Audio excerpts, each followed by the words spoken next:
Well, thank you for having me. I greatly appreciate it. My history in bodybuilding, so I started working out when I was about 19.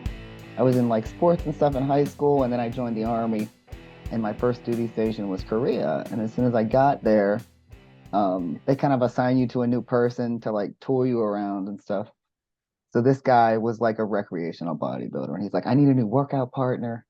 My guy just went back to the States. I can teach you everything you need to know to become a hard body. I'm like, I don't know what that means. But I was like, all right, what else do I have to do, right? I just got in country. I don't know anybody.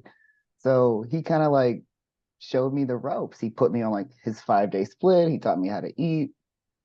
And it was something that it was a void anyway, I think, like having done sports, like it kind of filled that for me. So I really caught on to it. And then one day I was at work and I was flipping through like muscular development or something because that's what they had on shift. And I saw like little pictures in the back of like the fitness competitors. And I didn't even know that was a thing, but they were like doing gymnastics and all this stuff. And I had a cheerleading background and I was like, what is this? So that kind of like opened my eyes to the potential of like a sport beyond high school. So I kept lifting like the whole time I was there. And then when I came back stateside, that's when I decided I'm going to maybe do a competition, right? So I trained for a couple of years, and I did my first figure. I did figure first. Figure was pretty new. So that was in 2003. And then the next year I transitioned into fitness and it kind of took off from there. Like I kept doing fitness for I think 14 years. So yeah, I didn't earn my pro card until 2017. So I did fitness that whole time. Once I turned pro, I did fitness for a couple of years and then I kind of felt like I topped that area out. I also felt like an untapped area for me was bodybuilding because, if you know about fitness, it's really like a dual sport.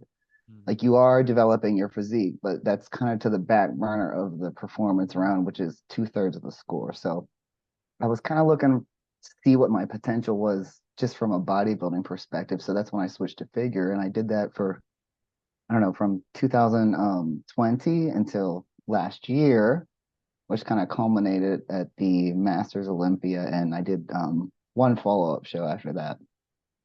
So that brings me to today.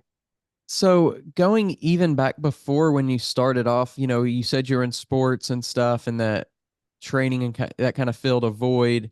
Yeah. Um, but getting into the military, I mean, was that anything, the physical side of that, anything that you had any concerns about, or was it more along the lines of like, all right, I know I can kind of be physical and I know that, that's there, so I'm just gonna, Mhm. do what I have to do to get past that, or what? I mean, was there any real interest for the fitness or like the gym side of it before you really started training with that person Mhm. that kind of introduced you to it all? Right.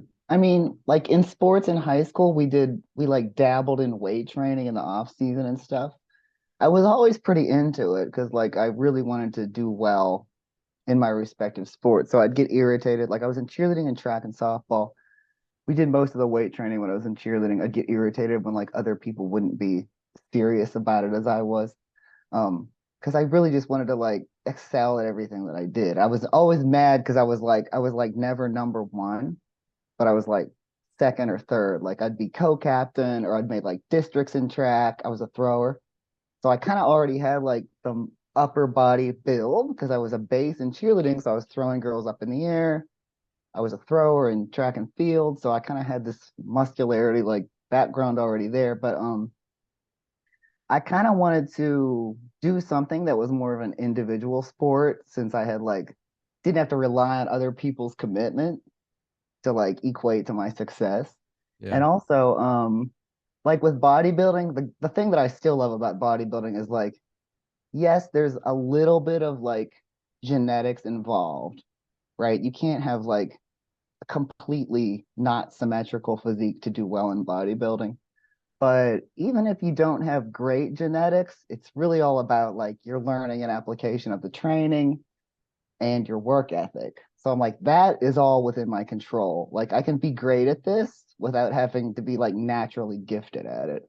And that's what I try to tell people now that want to get into it. It's like, hey, it's kind of like open to anyone, especially now with like all the divisions they have. Like you can kind of find something that's more suited to your natural predisposition anyway. But I was always like kind of drawn towards like that strong work ethic kind of thing. So the military, like when I was training to enter, it was kind of hard because I wasn't a runner. We had to do like we had to pass the basic test um during that 2 week sort of holding period before they sent us to basic training. So as soon as I enlisted, my recruiter was like, "You got to do this stuff, get in shape."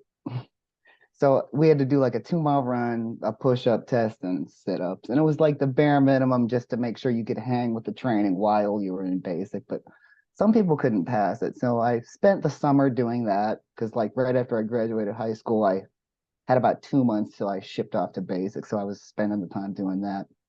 But there was a time like when I was in Korea where I was like, I don't care that much about this. I want to just go out and party. It's like your equivalent of like freshman going to college and you just want to party for a while. You're out of country, you can drink under age 21. You're going to do that, right? So I did that for a while and I had like a PT test coming up.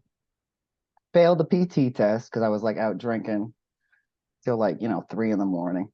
And after I failed my PT test, my platoon sergeant was like, "You got to go on this remedial training with me for the next month." So when I went through that period with him, that was really like sort of like the reawakening of my old work ethic that I had. And I was like, this is hard, but I really like it. So I went from like failing my PT test to like maxing it in all three categories in like 4 weeks. So after that, I was kind of like on the path again. And it just felt really good to like challenge myself, be in shape. And I kind of really never stopped since then. I mean, it's been whatever it's been like 23 years. Are you a personal trainer, online fitness coach, or gym owner on the verge of burnout? Are you wanting to grow your fitness business but can't add more hours to your hectic schedule? Introducing Trainer Revenue Multiplier, the premier wealth creation system for fitness professionals that helps you earn more and work less. Visit www.trainerrevenuemultiplier.com today to schedule your free business accelerator session. If you're serious about taking your business to the next level, schedule your call today. Were there almost like two different lifestyles, I guess? When you look back at it, the people that were doing more of the partying and the people that were doing more of like the kind of the training and the taking care of business kind of thing. Yeah, it was actually really lopsided, probably more so because I was overseas. And when people are overseas, they kind of tend to lean more towards the just partying and screwing around. There were really only a few people in my company that were like, maybe they were like very dedicated, they were like married and very dedicated to their spouse.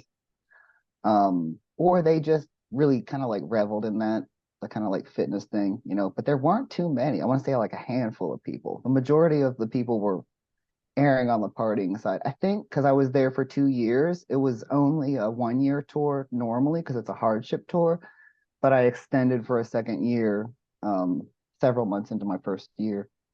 And so because I was there longer, I think I just got to a point where I exhausted that partying phase. Yeah. And I was like, I mean, how many more times can I do this before it's like the same thing every night? Yeah, it can the So news kind of wears off after a while. yeah, so that's kind of when at this point, the guy that originally trained me was long gone. He had come back to the States like probably 3 or 4 months after I had gotten there. But I had like the blueprint of everything that he showed me. Like I had a little binder that I made that had like the workout split in it and everything. And I had like little pictures of like fitness competitors that I would put in there like for inspiration and stuff. So I took it seriously myself then. I want to say like in like 1999 into 2000. I was really just doing it solo, and I've had like I've had a handful of partners, training partners since then, but really the whole thing has been solo for me ever since. So getting back into, coming back over here, what was that adjustment like for you? Was there a big adjustment? So it was like you're kind of removed from that. You have nothing else to do but party lifestyle. And at that time, I met my former husband when I was in Korea. So he came back to the States before I did, and I think like 3 or 4 months later, I came back here. So at that point, you're just like adjusting to your new job and all of that, which is a lot different than it is when you're overseas because you're kind of like in this isolated environment on base, you know. So we had a little more options with lifestyle and things like that. And since we were in a new relationship, I think we were still kind of feeling out that dynamic. But that's the first time that I sort of struggled with what many competitors do, which is sort of like a normal average American lifestyle over here versus like the bodybuilding lifestyle. And I was still just like an amateur in my mind. And the reason that I say that is because there's a certain point that I crossed after so many years when I was like, I'm ready to turn pro. And I'm like, you have to like do that in your mind first before it actually happens. So you kind of create this character of who you want to be. Like I used to look up to the people that were already pros, high level pros, and be like, how do I emulate what they're doing? Like I don't want to just look across at the person I'm going to compete against at the nationals and try to be better than them. I want to go like levels above that. So I kind of had, you know, there was a time I competed for 10 or so years, and then I had my first kid. I competed a little bit between then. It was more like a bounce back thing. And then when I had my second son, I got back into it. And that's when I was like, okay, like nothing's holding me back. And I think the time removed from being able to train and compete, from having a pregnancy and recovering from childbirth, that kind of, it's the same thing. Like it's like the whole absence makes the heart grow fonder thing. Like I really realized how much I missed it. But at that point, I was all also ready to like fully commit to it and own it as like a way of being, and Right. rather than just something I would dabble in for like 6 months out of the year and then go back to like another way of living. Was there any like cultural difference as far as like the way that you started to coming back, the way that you saw like fitness or bodybuilding versus kind of the way that you saw it there? Not necessarily in terms of like what you're talking about wanting to become a pro, but maybe from the aspect of like maybe over here it was more focus on the bodybuilding side because maybe who you were around or like maybe the gym that you went to or there Mhm. was less or like was there any mindset adjustment as far as like just a cultural change or like just being in a new environment and maybe a different gym than you've been in from previously or anything like that? Not so much, but I'm gonna set like a little context for you here. This is before social media. So any resource that I had was like a bodybuilding magazine. That was it. You know, so it's not like I could go on Instagram and see or YouTube and see what all the pros were doing and get training splits and all these ideas and network with people. It was very much an isolated thing for me because even when I came back to the States, there weren't many people doing it. This was like in 2000, the year 2000, 2001, which bodybuilding at that point, I think I only had like three divisions. You know, it was not nearly as popular as it is now. I mean, it's always been like a kind of fringe thing, but it's way more popular now than it's ever been. So I think the major adjustment period wasn't necessarily coming from Korea to the States, but it was actually after I got out of the army.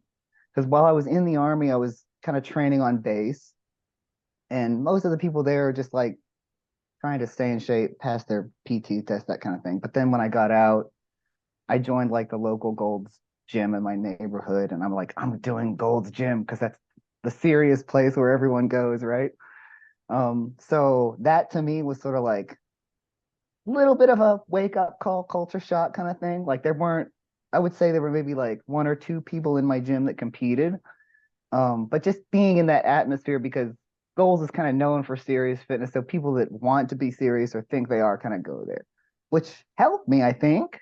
It helped me to kind of like be more committed and serious about it. And like, and kind of like solidify my identity as a competitor and kind of like own that and work into that. When you did start to get around even a small number of competitors in your gym that you were going to, did you start to ask questions or have conversations or just kind of pick up small things that they were doing and say well, why are they doing that, maybe I should try that or anything like that? Yeah, a little bit. It depends on the person because, you know, not everyone's open towards that kind of thing. Like some people are protective of it and they guard themselves and they don't want to give away their secrets. So there was like one person that I could talk to about it, but I did a lot of stuff on my own. Like that was when I bought Arnold's Encyclopedia of Bodybuilding, and that was like my Bible. And I would just like read that at night and, develop. So I kind of like developed all my own training splits and stuff based on that book.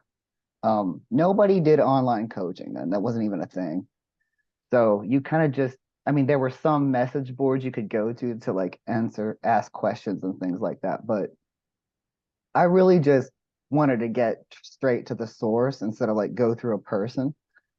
So I kind of just took that all upon myself and I figured it out until I want to say like maybe my second or third year was when I got my first like competition coach. And at that point, they really only prepped you for the show.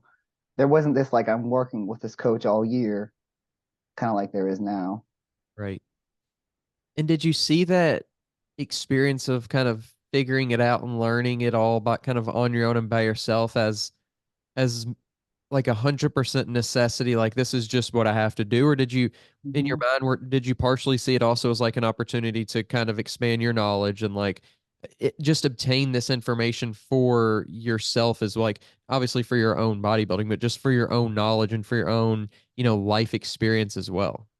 Definitely that. I mean, that's kind of how I am with everything. It's not that I don't value other people's input, but like I generally don't let their opinions shape what decisions I make.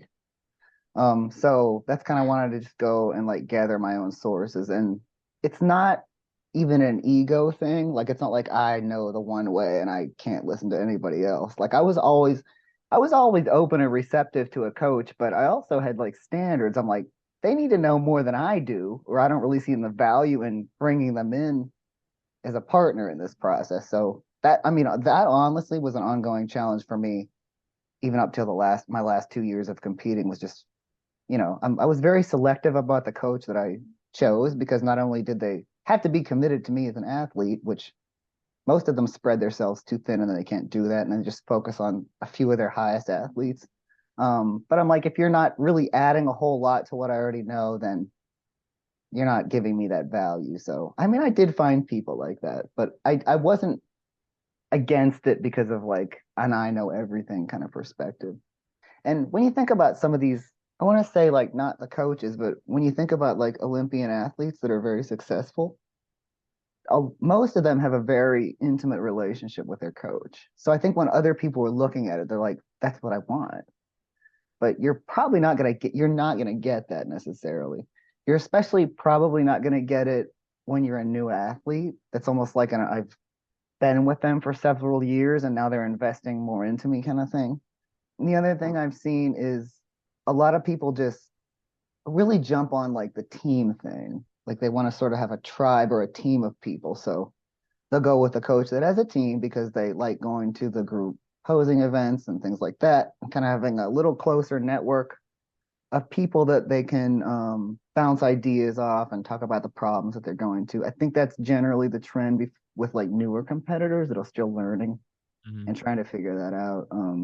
That maybe I need a little more help with that. Like I've always been pretty kind of independent, and I work very well like with like little direction. So I don't need that, but that's definitely something to like feel out. Like how much attention and interaction do you need with your coach? It's different for everybody. Some people want like everything explained. Why am I doing this? And then some people are like, okay, I trust you already. I know your body of work. Tell me what to do and I'll do it. Are you a personal trainer who wants to scale and grow your business online? Have you been coaching online for years, yet don't know how to incorporate online into your current business model? Introducing Trainer Revenue Multiplier, the premier wealth creation system for fitness professionals that helps you earn more and work less. Visit www.trainerrevenuemultiplier.com today to schedule your free business accelerator session. If you're serious about taking your business to the next level, schedule your call today. Yeah, and once again, like you said, everybody kind of needs something different. Everybody wants something different. I do think though that because bodybuilding is becoming more popular on social media and more people are kind of just jumping into it as like a newbie into fitness, so let's go into bodybuilding too. I do think that that's where this need almost for that like one-on-one, like real in-depth connection and like figuring it all out Mhm. together with your coach for the first time and because it used to be more, okay, I've been training for 5 or 10 years now. I'm going to get into bodybuilding. And now it's more like, okay, I've maybe, played some sports before in high school or college or whatever. And now I just want to get into bodybuilding. And now I don't really know that much about nutrition, or I don't know that much really about training. So you are having to have this more personal, like in-depth kind of Mhm. all-encompassing relationship with your coach, because they're at that point, like they're trying to like speed demon you through, like catching Yes. you up on all the stuff that you don't know, instead of you doing it kind of in the early stages of your training and then getting into the sport. I completely agree with that, and I'll add to it that the sport has changed a lot where I want to say like when I was first starting out, there was a higher level of patience. People would train for 5 to 10 years without even the intention of then stepping on stage. There was like, I understand that this is a process and a period, but because of all the reasons that you just said, and we have advanced training knowledge, we have advanced supplement and nutrition knowledge, and we have these people accessible on our phones, we can really like catapult that process. So if you're serious about getting into it, even if you're new and you don't have much of a background in training, you can shave a lot of years off of that just by getting really into that process right from the beginning. And you see that in the sport when you see like a lot of young athletes coming seemingly out of nowhere, and just like in a year or two they're pros, a year later they're winning. Somewhat, less, certainly what we're talking about, less and less experience in the world of fitness and health, to just make sure that things are still going to run smooth as the light shines brighter on the sport. You don't want then, to have more health issues and more kind of bad publicity for the sport in that way. Right. And that's the thing, it's very individual, right? Because if a person's approaching this as like the next big thing that they can succeed in, and they're very aggressively wanting to go towards success very quickly, at some point as a competitor, you're going to lose, and you have to decide how you're going to react to losing. You're going to lose more times than you're going to win. That's just the way it is. So every competitor goes through that where they're like, okay, it's not just about winning. Like, what else do I have that's keeping me into this? Like, do I really want to just kind of stick it out? Do I actually love the sport and the process of getting better physically, mentally, emotionally, and all that? So there's that. Like I said, that journey is very personal based on the individual. And some people don't want to go through it. As soon as they taste the first failure, they're out of the sport. And Yeah. then some people are committed to it for the long haul. And that's, like you said, I think on the other side too, when we are talking about aggressively moving through the ranks of the sport, like you really can't not talk about drugs. But I think like with a lot of the health issues that have been coming up in the last several years, with a lot of athletes having to pull out of the Olympia or the Arnold for health issues, like I'm hoping that's shedding a light on just doing it healthy. Like we know it's a part of the sport, but it should be managed very well, just like your training and your nutrition is managed. And it's still so taboo that a lot of people don't want to talk about it, or they're just going to somebody that's really not well qualified. And it's causing these long-term issues that people can't get over. So it's really hard to say not to go that route like right away. That's like a millionaire saying money isn't everything, but I'm not going to give my money up, So I get that perspective. Like I was, for the first 14 years that I competed, like I didn't touch anything. And then eventually, like there comes a time when maybe you need to. I would say most people need to. Like there's a few very gifted people that can get through without, but most people need to. And that kind of ties back to what we were talking about before with the coaches. You really need to make sure when you're screening your coach that you're aligned on what their philosophies are with all of those things. Some will just give you whatever you want to get to aggressively get there, and they don't really have a concern for your health. And then some, like a coach that I worked with before, he was like, well, I'm never going to put women on any of these things. We'll just do this. So in my experience, it's been the very best, most knowledgeable coaches know that that's going to help, but they don't rely on that as the thing to get you there. If the training and nutrition provided by that coach are excellent, then you really don't need that much to make up for it. Um, but not all coaches are that knowledgeable. So some have to like use that area to kind of cover lost ground.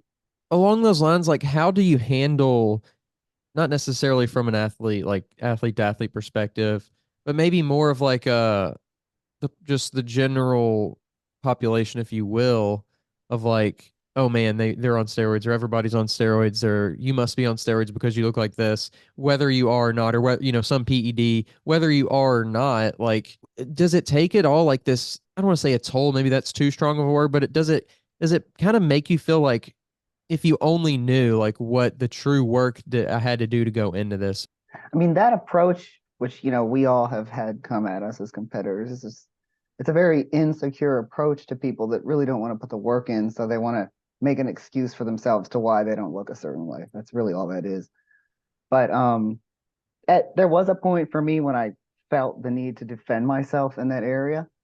But the more comfortable you get with yourself as a person anyway, you can't convince people that are already in that mindset that have already decided this is the thing and the reason that you look that way. So it's just untouchable for me. So I don't even bother really with those conversations. If somebody asks me about it and they really want to know about it, then I'll take the time to educate people because I don't want them just going out there and getting the information from whatever source, is like the lowest hanging fruit. So, getting kind of started into your career and really competing, and I guess when you decided that you were going to, were there any concerns or any thoughts of like, what's this really going to be like, or because you certainly in any endeavor, you never know like what it's going to be like until you jump in and do it. But did you have any concerns about like, okay, maybe can I balance this with the rest of my life, or will the people around me be supportive, or will it just become too much? I mean, did you have any of those thoughts? And then getting into it, kind of tell us a little bit about like the expectations versus reality of those things. Yeah. I would say initially I didn't, just because I was too naive to what it actually entailed. But I would say my third year competing, that's when I got pretty serious about it and I wanted to do nationals. And so that's when I was making it more of a lifestyle shift, more months out of the year than not. Um, and like I said, I was married then, so it was a big change for my husband at the time because when we met, I wasn't competing, but we would work out together like recreationally. But at this point, it was like 5 or 6 years into our marriage, and I was kind of pulling away down this path where I really wanted to go and be a competitor. I didn't necessarily like see the future of that in terms of like turning pro and being an Olympian or any of that, but I was like, well, I would just kind of like assess myself at every stage and be like, oh, I've had some success locally, so maybe I can do a state show, and then I'd win a state show and be like, okay, I've had success here. So I did get really good feedback from a judge because this is when I was in Virginia when I first started competing. Eric Hillman was the head judge there, and I asked him for feedback after a show, and he was like, of course, work on these body parts, but I was like, do you think I'm ready for nationals? And he was like, we can win all the shows in the state, then you're ready. Which is a lot of, like I said, very different landscape of now, right? Where it's like you qualify and then you're at nationals, which is I think why the qualification standards have changed for a while.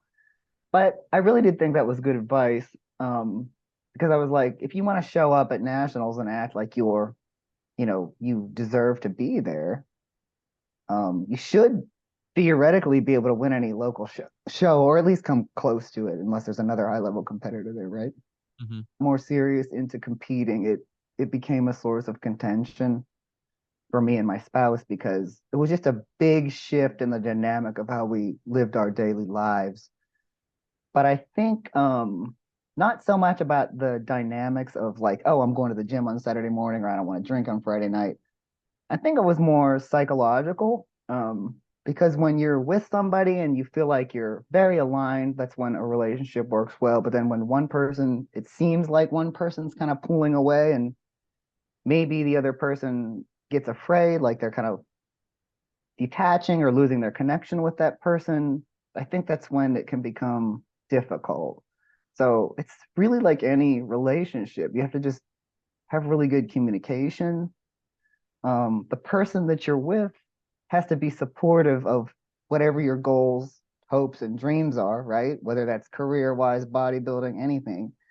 So these are like relationship fundamentals. So I don't think that bodybuilding causes those. I think it can expose them if they're already in the relationship, kind of like waiting to be to come up. You mentioned that it's not necessarily just the gym or just the not drinking or just the whatever, but all those little variables do start to add up. I think setting expectations is maybe Yeah, another important thing to think about as well. it is. And a lot of people when they get into relationships at first, they kind of like instantly merge their lives and they're doing everything together. But naturally, as your relationship evolves, there's a little bit more of a separation with that, where you kind of like, okay, I'm my independent person. Like I have my own goals and things I'm going to do, and you do that too. We're in a relationship together, but we're still two separate people. So that in general is difficult for some people to navigate. Some people are a little more codependent in that, but then some people value their independence more and kind of want to pull away. So that's a whole nother dynamic to that. But yeah, it really takes a lot of support. I think it can help if you have a person that also has competed. My previous partner had competed before. It was very easy for him to kind of understand what I was going through and to be fully supportive of it, which is great because at this point I was making it a year-round lifestyle. Um, but really, like you said, kind of talking about, okay, how can we still get our quality time together? It doesn't have to be going to a restaurant or drinking. Like we can have a movie night or whatever we're gonna do. Like whatever works for you. Like you just have to be willing and kind of talk about that process and figure it out. And I think a lot of spouses they might be reluctant, but really from the competitor standpoint, like the more support I get from my person, then that just creates like a deeper level of intimacy and satisfaction in the relationship and trust. So the relationship actually grows out of that process, but there's still fine tuning involved for the one not to feel overloaded with a day-to-day workload, like you said, whether it's doing stuff around the house, balancing stuff with the kids or whatever. So it's just a process that you have to kind of continually refine. Right. And so for yourself, just looking at it from your own kind of sanity aspects, when you did start to kind of do this more year round and take it more seriously, were there things that you started to implement in just for your own kind of mental sanity to be like, okay, I need to take this time for myself Mhm. and not think about this, or maybe like, okay, I need to have another kind of small hobby or interest or even reading or watching a certain TV show or whatever it was that kind of allowed you to escape that other Mhm. once again because it is almost like another job. Yeah. So I would say when I first started competing, I don't know if it was a mistake, it was a learning experience. Like I kind of like became obsessed with everything about the sport. Like I was thinking about it all the time. So even when I was like maybe hanging out with my husband or something, like my mind was busy in the background with all that. Like so I had a lack of being present with the other person. But just throughout the years anyway of like just being committed to my own personal growth and spiritual growth, like we all go through things in life that are difficult, right? But when you're on prep, it's like, oh, I can't just go drink. Like you have to come up with alternative healthy coping mechanisms to deal with life challenges when you're on prep because you can't just resort to those things without messing up your prep. So that's where like the mechanisms would come in for me. And I've always been like more of an introvert. I value my solitude a lot. That's kind of like my time to reflect on things, work things out, meditate, whatever that's going to look like. So that to me it's just kind of like compounded over the last few years, but typically that's how I would deal with things by disconnecting from the sport when I wasn't actually doing, I would get ready for the gym. I'd be working. I'd be like, okay, this is the time I'm going to the gym. Say I'm going at 4 o'clock. So I'm like at 2:30, I have to eat, take my supplements. This time I have to leave. So I wouldn't think about it any more than that. Like once I had my schedule written out, like, okay, what I'm focusing on work right now, or I'm with my kids right now, or whatever that was. And then I would just get to the gym, sort of like flip that switch to turn on training mode, go through it, turn it off, and leave. So that definitely takes time, I think, to get to that point. Like you have to intentionally want to be present in the moment with each of the things you're doing. It was more difficult for some things. Like if I knew it was leg day and it was later in the day, that was harder. Like I always had a little bit of anxiety throughout the day leading up to that. And I was like, oh, my meals, my water, like everything has to be just right so I can like really kill this workout. So sometimes that would come into play. But I think overall, just the longer you do it, you get into a routine. If meal prep becomes something that you don't have to think about, like what things do you normally do in your day that you just do without having to put a concentrated effort into? Like get up, brush your teeth, take a shower, go to work, right? You just do it kind of like on autopilot. So once you've like formed those rituals, like first it's an action, then it's a habit, then it's a ritual. Once you've done that with things like your meal prep and you've got this efficient routine, whether it's using the Instant Pot, air fryer, whatever it is. And that's always preferred to be on a meal plan. It was just way easier. I'm Yep. like, I know what I'm eating every day. I cook it, I eat it. Like, I don't have to think about it. This isn't an emotional experience. What do I feel like eating right now? Like, that doesn't matter. Right. Taking my emotions out of it, I'm just doing what I need to do. So all of those things made it easier, really like to make it like a year-long thing. But it takes time to get to that point. Sometimes just being on a meal plan, having never been on one before, and having to learn how to meal prep is very overwhelming for people, for the first few months of adjusting to that kind of lifestyle. Were there certain things that you would do to help you kind of get into this state of mind or get out of this state of mind, whether it be something like as basic as music or something like Mhm. something like that that would really just help you go from being this person to now I'm this person back to this other person? Yeah, well, a big thing was I had to learn to trust myself. Before I would be like, I have to make sure all these external circumstances are ideal for me to have a really great training session. So if I wasn't going to the gym until the afternoon or the early evening, I'd be like, oh, my water, my meals, the caffeine level, the pre-workout amount and timing of it has to be all right. I have to be recovered enough. I have to have enough sleep the night before. So I would really like kind of like get a little, I guess, anxiety over trying to like make sure all those elements, like a control freak kind of thing, make sure all those elements were right. It's not a very adaptable way to be. I mean, it's hard to be adaptable on prep anyway. There's very little wiggle room. But I got to a certain point where I was a little more accepting of changing circumstances. But I also learned to trust myself more. Like I know once I get in there, like when I'm in that environment and I've done my 5 minutes of warming up, that I'm just gonna go. And I think I got that confidence just from training longer, and having confidence in my work ethic, yes, but also like my ability to really push the intensity of a set. Because gaining muscle didn't really come that easy for me. Like I said, I always thought I can always work harder or smarter. It's not always about doing more.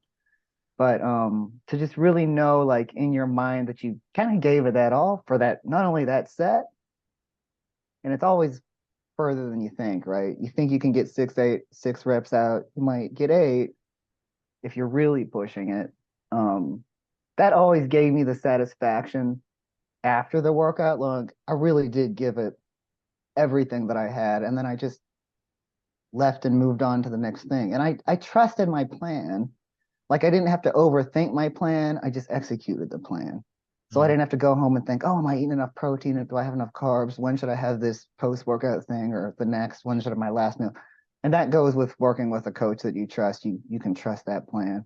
That 1 hour, an hour and a half, or 2 hour workout is like you almost become this completely other side of yourself. That's definitely a tendency. Like it's like this alter ego, but it reminds me of sort of like we all want risk in our lives. We all want excitement. That's why people like video games. Like you're sitting there on their couch, you're at no physical harm, right? Or watching some horror movie or whatever it is, but you're in fight or flight or your anxiety's through the roof, you're sweating and all this.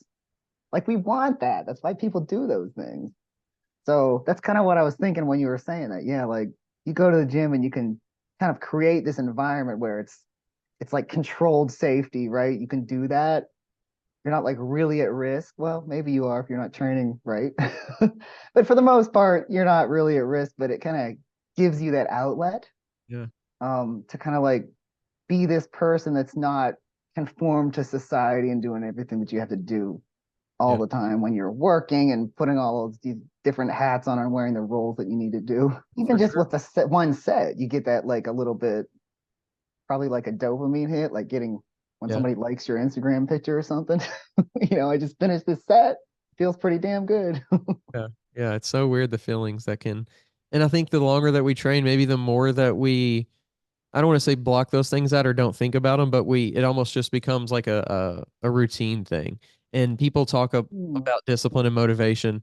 And I definitely, I'm a huge fan of discipline, but I do think motivation has its place in regards to like being excited about it and like almost taking the time to appreciate it and like really enjoying what you're doing when you're doing it. Yeah, that's a really interesting perspective. And what it kind of makes me think about is you can't really be motivated to do something that you're not really excited about. And you can't really be excited about doing it if it's not really, I think, pushing you.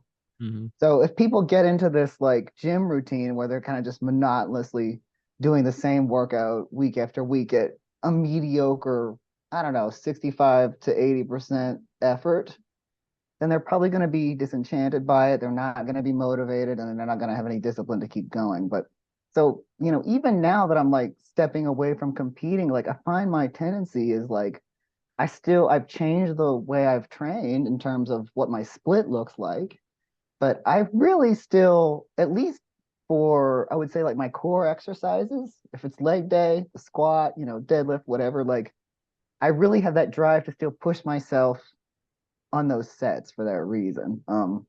Because that's what creates the excitement and keeps the excitement of training going for me. So that part of like training, I don't think I'll ever not want to do. And that's the part that'll always keep me going with it. Hmm. This podcast is sponsored by Smoking Gun Coffee, a veteran-owned coffee company that strives to give back to those in need. Don't forget to use code TWR10 for a 10% discount at checkout. Getting to kind of back to your bodybuilding career, when you did start to step on that national stage, you kind of touched on that you were almost like achieving these things as you went along, and you were just like, okay, I guess this is where I am and I can move on to the next stage now. Yeah. But at what point really did you feel like, or maybe did you ever feel like I can like be at that next level before you get there? Like, what did Mhm. you start to feel that confidence? Yeah, well, my first year competing in nationals, I did the junior USA's, and I won my class. So I was like, okay, that's good. Let me do another national show this year. And I did the nationals in November, and I think I got third. So I was like one place from turning pro at that show. So I think once I placed twice at national shows, I was like, oh, I can turn pro. Like I'm knocking on the door. It's not like this far off thing that I have to strive towards anymore. The interesting thing that shifted, the reason it took me so long, I think it took me 12 more years from that point, was they restructured. One of the reasons was they restructured the scoring of fitness. It used to be mostly weighted in favor of the physique. And then right after that year, they changed it to 50-50. And then a couple of years later, they changed it to two-thirds routine and one-third physique. So the physique round was always my stronger round. So as that happened, I found myself two steps back in the sport. And we didn't really talk about fitness much. We talked about training and nutrition, but the fitness training is the same. You really have to get some kind of base elemental thing, whether that's gymnastics or dance or something. If you haven't done that growing up, you have to put the time in to do it. So that's really what I had to do. I followed these tutorials to learn hand balancing and handstands and all the holds off the ground. And then after I did that, I started stringing together combination moves and things like that, which and then I finally had the skills and fitness to turn pro. But um, I think, yeah, ever since I placed in my first pro show or first national show, I was like, okay, this is something I can do. It just, and a lot of things in my life weren't conducive to it. Like I said, I was kind of half committed to it. I'd be committed to it like when prep started, and then the rest of the year I was kind of like just messing around. Um, and then I had kids, so I was set back for a couple of years for that. It was really after, like I said, after the birth of my second son that I was like, okay, I've been doing this for a really long time. I know this is my last kid. I miss it. I'm like ready to be serious about it, and then it took me, I think from that point, maybe like 3 more seasons until I finally was able to do it. And that's when I started developing sort of like that pro mindset ahead of time that I was telling you about. Like the year that I won nationals, I went into that year like, what would a pro live like? What would they do every day? They would do this, they would do that. They wouldn't be sitting around whining about how they can't go out and have a cheat meal. So I just sort of created that character identity for myself. And then I started living it. And it there's another thing we didn't really talk about, which is sort of like the addictive quality to the sport. There's like, if especially like most of us are people that are like ambitious and driven in some way. So it can become a negative thing. It really can. Like when you get too addicted to the sport. But for most of us, as long as we're seeing progress, either with our physique or our placings are moving up, which usually your physique is getting better too, that kind of just keeps fueling your momentum for it. And it's really easy to like ride that wave once you're in that, constant sea of progress place. Never thought about it from that addictive point, but I think Yeah. it comes down to like, can you appreciate where you are, where you've been, and think about where you're going without like thinking that if you're not always doing something, then you're never going to get there. Yes, I completely agree with that. And that it's really a life thing, not just a bodybuilding. It's, do you have acceptance of the present moment, or are you so far into the future that you need to immediately change, right? Like we all have goals. We all want to get there fast, but I've coached people that I've had to tell this to because I was in a phase where I was like that.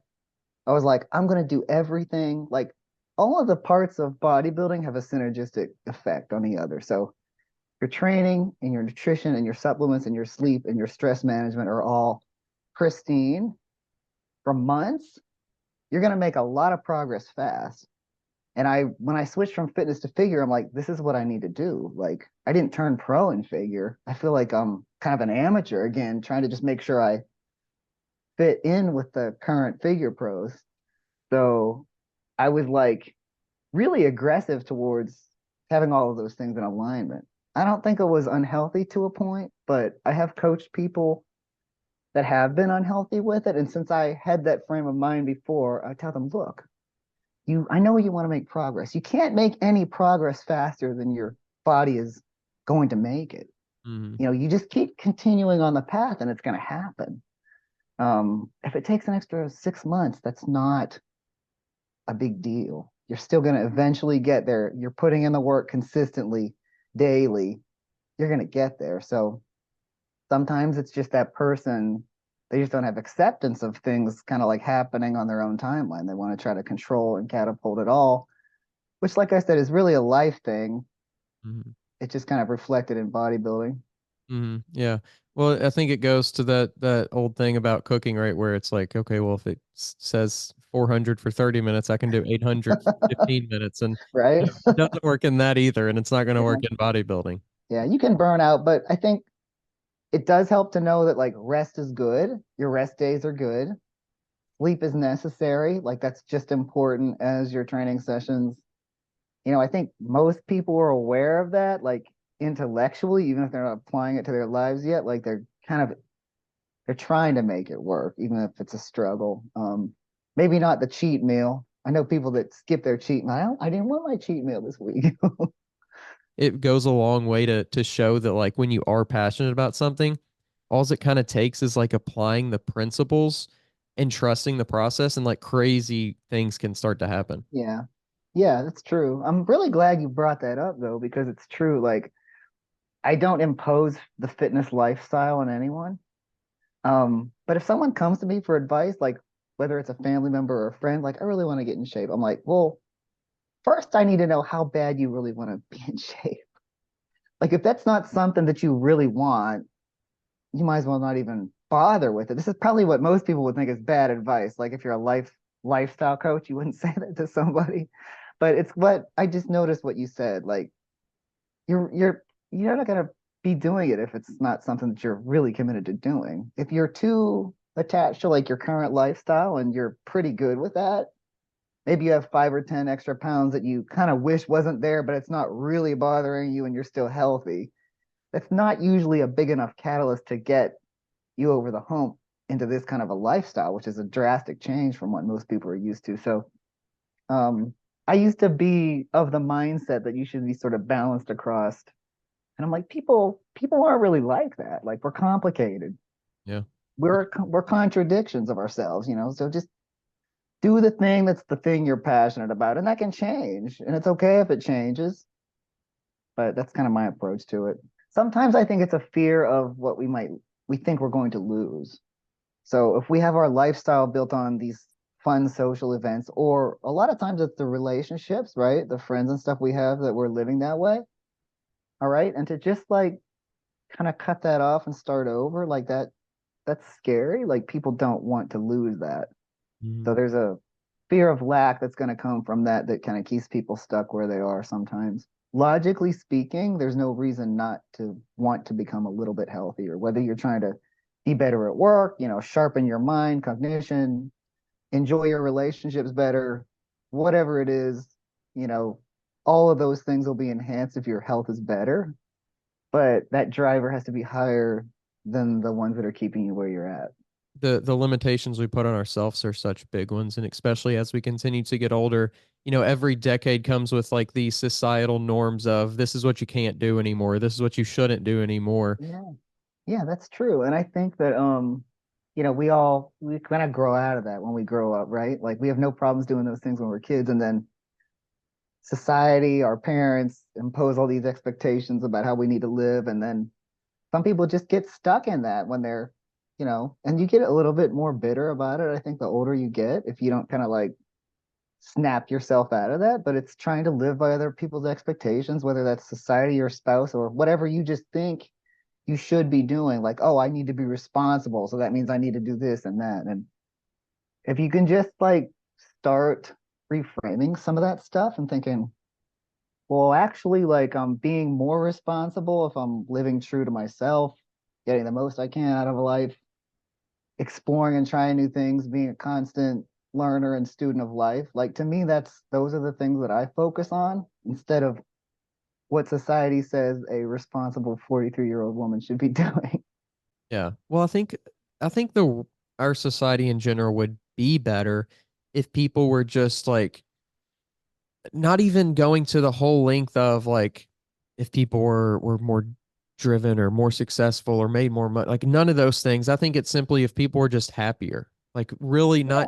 not to the point of I have more things or I have more money, but just simply if they were happier, I think people would make better lives for themselves and how that kind of trickles downstream to a better society and as a whole, I think is pretty obvious. But I mean, it just seems like you have so much anxiety and depression and you have so much so many people on medications for those kind of things and so many people who have physical kind of things that they're struggling with maybe because of how they've chosen to live and all those things can make you unhappy and can make you you said bitter, and I think that's a great word because then your outlook on everything, it's not just that you're unhappy, it's that that's what like you're almost happy about being unhappy and I just Yeah. think that we've almost created this world to where like we aren't happy, it's okay that we're not happy, and we shouldn't be happy with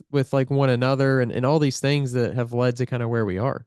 Yeah, I do think that. And we're still in a society where expressing your emotions or even having them and feeling them is considered a weakness. So we do all these erratic behaviors to try to suppress our emotions and just go through the day of doing what we need to do. And those suppressed emotions lead to anxiety, depression, all those other things. So Talking about it is good. Developing ways to regulate our emotions. Like that's something I was never taught. Nobody I know was ever taught that.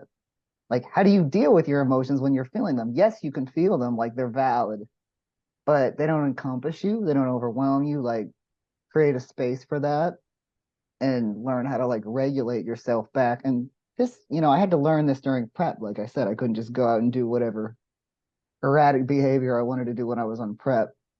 But I'm glad that like in society there's more people on Instagram. There's psychologists that are talking about this, putting information out about how to do this. The conversations are being had in podcasts. So it's something that at least there are more conversations surrounding, which is going to help people to feel like, oh, I'm not an outcast if I'm feeling this way. Like it's okay to talk about your emotions and try to find healthy ways to deal with them. And then, that just makes you you just makes you a happier person. Hmm. In general, it makes you better able to cope with things in your life that you're dealing with, of course, but it also like what I learned, through the grieving process that I've been through in the last couple of years was you just when you accept those emotions, then they're able to kind of release. We fight them so hard because we're scared of them and we don't want to feel them anymore. And it's like the more we resist them, the worse it gets until it manifests into some sort of mental illness or physical illness. Well, and to that point, like it's crazy how much is like how holistic I guess the body is in regards to those things, like how one little thing can turn into a whole string of things down the line, whether it be, mental or physical or both. A lot of this stuff was taught by people. Like if you look at some of the ancient Eastern, cultures and stuff like that, the knowledge is there. The cool thing is there's people here in America now, like Dr. Andrew Huberman, other major influencers, podcasters, doctors, and psychiatrists that are basically like proving, they can prove through a brain scan the benefits of meditation now. Mhm. So our society needs that. We're still very intellectually focused. We're like, we need the proof, we need to see the thing. And they're tying all that stuff together now. So I think that's why it's kind of opened that gateway up for a lot of people to begin exploring. And not everyone's ready to jump right into a 30-minute meditation session. If you're in a heightened situation of anxiety, you can't do that. So we really need, I mean, I'm in yoga teacher training. That's one of the things I'm learning in the advanced 300-hour training that I'm in right now. We really need like practitioners and people that can like apply this, because every breath exercise is going to be suitable for everybody. If you have a lot of anxiety, or maybe you had a past history of grief and holding in your emotions, you're not going to be able to hold an inhale for 20 seconds. It's going to trigger a lot of things in you. So the right breath work techniques have to be applied to the right person, given their circumstances, and that knowledge can be shared. Like I said, but I think we're just kind of getting into that era now, where people are seeing it as a thing. It's I think it's like you have to proceed with caution. You can't just go and find any article on Google or Instagram post that says do this breath work exercise right now. Mhm. But the power of it is like you said, you can change your state. If I'm in an energy slump, I can do this breath work exercise I know right now. All right, in like 2 minutes to get my energy up, which I sometimes do before going to the gym or even right before a crazy set. Or if you're in that heightened anxiety state, that's when you would lengthen the exhale and hold the exhalation to kind of like calm and cool that stuff down. And this stuff has a pretty immediate effect. So you might not be able to sit in meditation, but you can start on these things, and it's not a huge stretch to tell somebody, okay, just do this thing for like 2 minutes. A lot of Mhm. people will be like, okay, I'll try it. What's the worst thing that could happen if I at least try it, right? And then once you start kind of seeing the benefits of it, I think it opens up more people to it. I wish more people were open to it. I think we're just starting to kind of see the effects of that collectively right now. I think that that's one thing we need to kind of hold on to and remember as more and more things do come out that are kind of this artificial way of doing something that we're already capable of. Yeah, I completely agree with that. They're vastly underutilized and they're so impactful, especially when you do several. Like you said, if you're out in nature and you're doing breath work and you're getting your heart rate up or whatever it is, they all have like a compounding effect. So hopefully, like, I know people always look for gadgets, and the supplement industry is just always going to be a thing. I think tying back to what we were talking about before with, how could I just go into the gym and just flip the switch? Like, I think a lot of those reasons, like I started to trust myself more internally. I didn't necessarily have to have a pre-workout to think I was going to get a good workout. Or sometimes that pre-workout escalated my heart rate so much, I'd have a worse workout. I'd get queasy after a heavy set. And I'd be like, this is something I want to be able to control. Like, let me just have a cup of coffee before I go in or nothing. And sometimes you'd have nothing and you'd have a great workout better than with the pre-workout. So we don't need all that stuff. Some of the stuff you need, some of it's nice to have. Yes, I wear knee sleeves when I squat. But I'm not like this gadget fanatic that has to have like all these crazy things. And headphones, of course, like we gotta have our music, right? Right. That's funny. I think that though the marriage between like understanding what is helpful versus what is just like getting in the way is definitely an important thing to keep in mind. Yeah, I agree with that. It's a process for everybody, but I hope that people tend towards what you said, looking to more natural alternatives and understanding like we have so much power within ourselves that we're not even tapping into yet. Yeah, definitely. But I would love to have you back on and kind of continue the conversation at some point. Absolutely. I Thanks really so much for appreciate you. having me on. Yeah, it was great getting to chat with you. And if you want to, before we head out, if you want to share any socials or anything like that, you can. My Instagram is Alissa_Carpio. That's really the main channel I'm on right now. I dabble in some of the other ones, but it's the best way to follow me. If you're tired of searching for a coach or trainer, somebody who knows what they're talking about and has experience, make sure you go check out the new Coach's Corner on weightroompodcast.com. You can find quality, qualified coaches to help you achieve your goals, whether that's in bodybuilding or just general fitness. Stop wasting time and start achieving your goals today. The link to the Coach's Corner is down in the description below.